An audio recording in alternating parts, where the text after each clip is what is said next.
2026 பொங்கல் பண்டிகை ஜனவரி 15ஆம் தேதியிலிருந்து சிறப்பாக கொண்டாடப்படுகிறது. பொங்கல் விழாவை சிறப்பாக கொண்டாடிட தமிழ்நாடு அரசு அனைத்து ஆண்டுதோறும் பொங்கல் பரிசு தொகுப்பு வழங்கி வருகிறது. மேலும் பொங்கல் பரிசு தொகுப்புடன் ரொக்க பணமும் வழங்கப்பட்டு வருகிறது. கடந்த ஆண்டு ரொக்க பணம் வழங்காத நிலையில் இந்த முறை பொங்கல் பரிசுடன் ரொக்க பணம் வழங்கப்படும் என்று தகவல் கசிந்தது. அந்த வகையில் இன்று முதல்வர் ஸ்டாலின் பொங்கல் பரிசு மற்றும் ரொக்கப்பணம் குறித்து முக்கிய அறிவிப்பு ஒன்றை வெளியிட்டார். ஏற்கனவே பொங்கல் தொகுப்பில் என்னென்ன இடம்பெறும் என்பது குறித்து அறிவிப்பு வெளியானது. அதாவது 1 கிலோ பச்சரிசி, சர்க்கரை, ஏலக்காய், முந்திரி மற்றும் முழு கரும்பு ஆகியவை பொங்கல் தொகுப்பில் இடம்பெறும் என்று அறிவிக்கப்பட்டிருந்தது.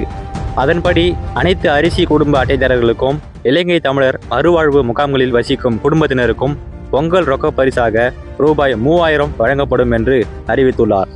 இதனுடன் இவர்களுக்கு பொங்கல் பரிசு தொகுப்பு மற்றும் வேட்டி சேலையும் வழங்கப்படும் என கூறியுள்ளார். பொங்கல் பரிசு தொகுப்பு விநியோக திட்டத்தை முதல்வர் ஸ்டாலின் ஜனவரி 8ஆம் தேதி முதல் தொடங்கி வைக்க உள்ளார். இதனால் பொங்கல் பரிசு தொகுப்பு மற்றும் ரொக்க பணம் பெறுவதற்கான டோக்கன் விநியோகம் இன்று அல்லது நாளை தொடங்கும் என்று கூறப்படுகிறது. அரசு சார்பில் வழங்கப்படும் டோக்கனில் ரேஷன் கடை பெயர், குடும்ப அட்டைதாரர் பெயர், அட்டை எண், தெரு, டோக்கன் எண் உள்ளிட்ட விவரங்கள் இடம்பெற்றிருக்கும். தகுதியுள்ள ரேஷன் அட்டைக்காரர்களின் வீடுகளுக்கு சென்று ரேஷன் கடை ஊழியர்கள் டோக்கன்களை வழங்குவார்கள். டோக்கனில் குறிப்பிட்டுள்ள தேதி மற்றும் நேரத்தை குறித்து வைத்து கொண்டு உங்களது பொங்கல் பரிசு தொகுப்பு மற்றும் ரொக்க பணத்தை பெற்றுக்கொள்ளலாம்.